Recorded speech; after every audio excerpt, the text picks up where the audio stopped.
What's going on, everybody? It's your boy C-Zar, and we are talking about Bitcoin today. Hit that like button, you guys. Subscribe if you want to see more content like this. Let's get into it. Okay, here we are talking about BTC USD sitting at $96.8 thousand. Here we are on the 8th of February.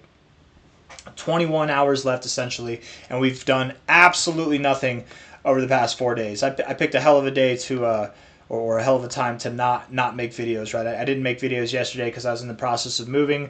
I'm home now, everything's good. But I guess it really didn't matter. It wasn't that important yesterday at all. I'm not worried about the price going lower. In fact, I think if we were to go lower, it would have happened already. I do believe that we are going to go higher. I think this is just kind of a psyop, a fake scare, worry, a little bit of anxiety for the people that might have bought this recent high in the expectation that the price would just go up nonstop. When has Bitcoin ever been that easy, right? The only time it's that easy is when nobody's expecting it.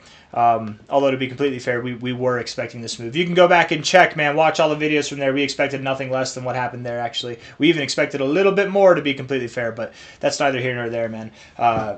We're sitting here at about 96.8K. Looking at the daily RSI, it's a very neutral RSI. You're not getting overbought. You're not getting oversold. You are living essentially between the 40, bouncing off the 40, and the 60. But there are readings above the 60.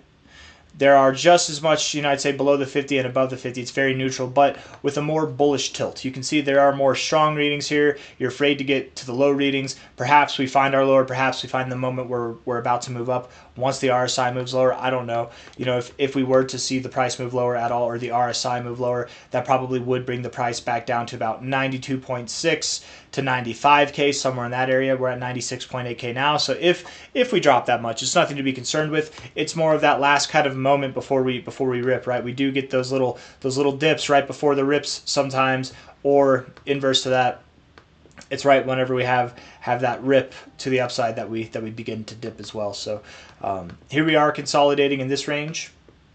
If we look at this and we kind of identify it as a range, which from this move up here, you could argue it started right here. I'm going to say we started consolidating as of here. Okay, this is when we started to consolidate. Yes, we moved higher here, but I think we've been consolidating now personally for 78 days. It's been such a long time. It doesn't feel like it's been that long to me. It feels like we just started consolidating a month ago. But man, going on 3 months essentially, over 2 months, definitely over 2 months.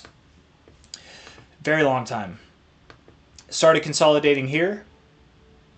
Broke out of it debatably over here. That was 236 days, so a lot less than that, but still pretty big range. I would say we started consolidating here. Again, you see the highs come in afterwards, but I think it's obvious. And then your end of consolidation, you did not see higher highs yet, but I would say you consolidated for about 64 days there. Okay, we go here, and I do want to take it to the high of this move. I would say here, that's whenever we began consolidating. We started to break out probably here, but even then, that was 90 days. Even then, we still continued to consolidate essentially up until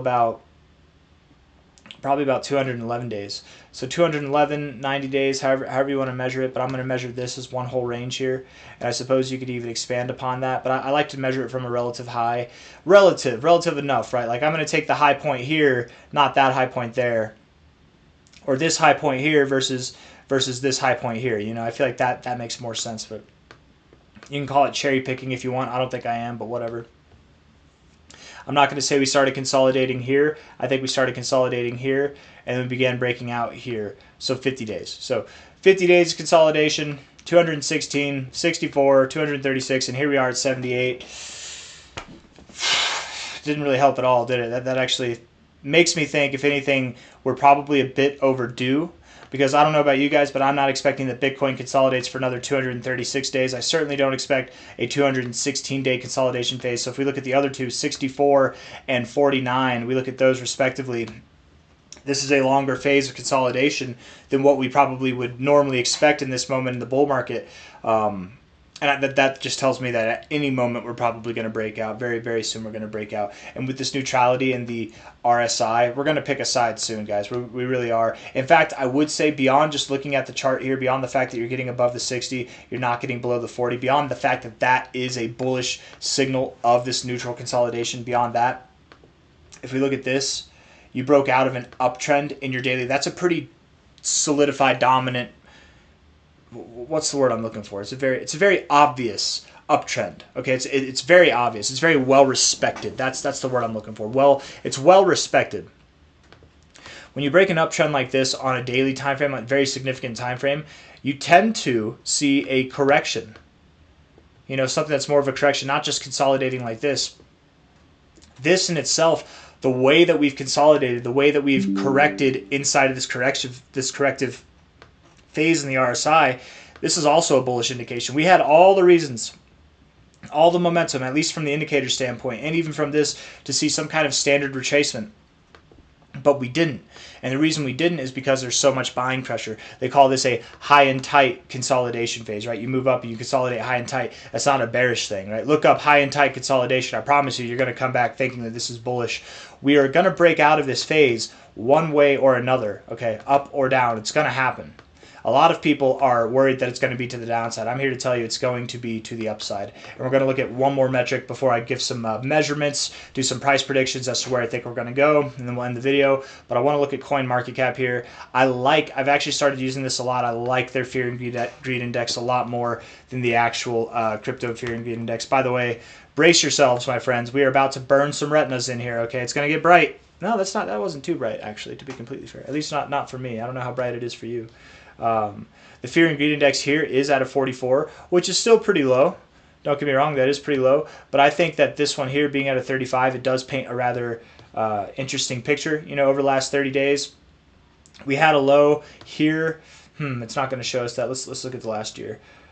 If we look, you know, while we've been in this consolidation phase, which it has been since essentially the end of November there. November. The dates, let's see. Why is it so weird? Let me refresh this. I don't know why it's being so weird. Huh.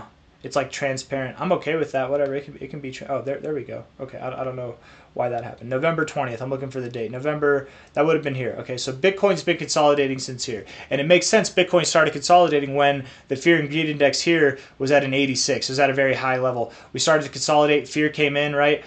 We were at lows in Bitcoin's price here. We were at some lows within this consolidation phase. The price here was at a low of 92.5K, and the fear and greed index was at a 43. Okay, notice now that was at $92.5 thousand. Notice now how Bitcoin is at $96.8 thousand, a whole basically $4.5 thousand higher, essentially. Well, maybe not 4.5, but $4.3 thousand higher. It's higher. We have a higher low. Right, relative to this consolidation phase, the area that we're measuring here, we look at this, I'm going to stop going back and forth so much, but we look at this low here that happened on the 9th of January, where we had the low in the fear and greed index right there to 43. 9th of January, that was back over here. That was this right here. Our lows in the price right here. We were at higher levels of fear and greed than we're at now, right? We're in a more fearful position now, and all we have is a higher low to build off of, where a lot of volume came in at the low, suggesting buying, right? Every instance we've had where it looks like we're going to break out and see 70,000, 80,000 prices that are lower than that, it just doesn't happen. It gets bought up immediately, right? And then again, the neutrality of the RSI with a bullish tilt to it, all the indicators are bullish. Why is this bearish? Why are we more bearish now? And I want to offer something else, right? The last time we were at these levels, 35. You look at this, that was at 37. You look at this, that was at 36. The last time we were at these levels in the fear and greed, it was October 9th. It was October 3rd. It was the beginning of the month of October. You guys remember the beginning of the month of October? Everybody was bearish. Not here. You can go watch the videos from the beginning of the month of October. We were one of the few people in the space. There's plenty of people that were bullish, but most people started saying October was dead. We weren't going to have an October, right? October 9th, right here, around the low, where most of the fear was, which it was a higher low. It was a higher low. I wonder even, can we quantify this? Can we go back to September 5th? Because I don't have all that. I want to go back to September 5th. Let's see. September. Where are you at, September? That'd be over here. We're just going to measure that. September 5th would have been here. Okay, so we did have lower levels of fear there, to be completely fair. I was looking for higher levels of fear, just to compare it to what we're seeing here. But whatever, tomato, tomato, it's okay. Oh, I didn't mean to draw that. Let me see. Can I go back? Will it let me go back? It won't let me. That's okay. That's okay. All I'm trying to say, guys, is the last time that we were at these levels of fear in the fear and greed index, it was here. It was right here. And then what did we do? You know, in the days to come, we saw decent growth. In the days to come, in fact, what we saw, if we can quantify that from a low to a high, from the 10th of October to the end of the month, which is about 20 days later, Bitcoin grew 25%. Could you imagine if in the next 20 days, by the end of this month, if Bitcoin grew 25%, what would that mean for us? 25% would mean that we're at 120K. And if we're at 120K, my friends, this is where we get to the fun stuff. From a high to a low, we're not going to stop at 120K, right? Our golden extension is at least at $122,000. We get moving like that. Whenever we were at similar levels in the fear and greed and we moved up this amount, did we stop there? No, absolutely not. We corrected a little bit, but we continued to grow. We continued to grow a lot more. I would think we have a similar reaction. We probably see deeper readings. You know, anything from about 130K to 150K is possible by the end of this month of February. If not, we're only going higher, man. I think we could see prices as high as the 3618 here, the triple golden extension. I don't normally call for that. If you're someone who's watching the video for the first time, you're like, this guy's talking about the 3618, and you know what you're doing. You're a technical analyst too, and this seems funny. Trust me, man. I don't normally look at the 3618. The deeper extensions are not something I look at, but I have been doing technical analysis for 8 years. The fibs are my bread and butter, and I know damn well, and maybe you don't know, but the tightest or the smaller consolidation phases do tend to call for these deeper extended levels. And not only that, you know, I know a little bit more than what I'm just leading on here, right? I've got other measurements too. If we take this high to low, we take that high to low there, you've got your double extensions up here. Or no, your triple extensions. I guess not. That would be the 3113 at the 173K. Maybe it wasn't that extension that I was looking for. I'm like, I've got more stuff going on that I'm aware of. I've got so much going on that I'm not aware of what I'm aware of. Let's see, from a high to a low here.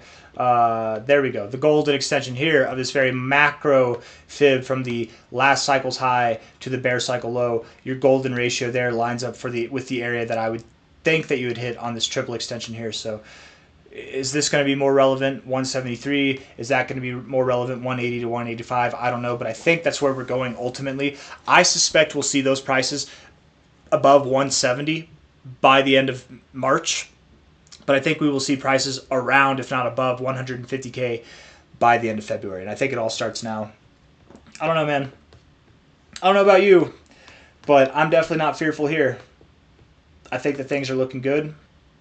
Even at its lowest points, even when we're getting oversold, right? You're seeing higher lows. You're seeing higher lows still. You're getting to your weakest points, you're seeing higher lows. You get overbought, you're getting higher highs. And I mean, it's higher highs, but we're still, relatively speaking, I guess not. It doesn't really matter that much. But all that to say, I don't think this is bearish at all. I think people, the fear and greed index on CoinMarketCap is a much better representation. And the last time we were at levels like this, we were at lows in Bitcoin's price as well. So I got nothing else for you guys. If you enjoyed the video, hit the like button, subscribe if you want to see more content like this. I appreciate you all for being here. Take care. Bye-bye.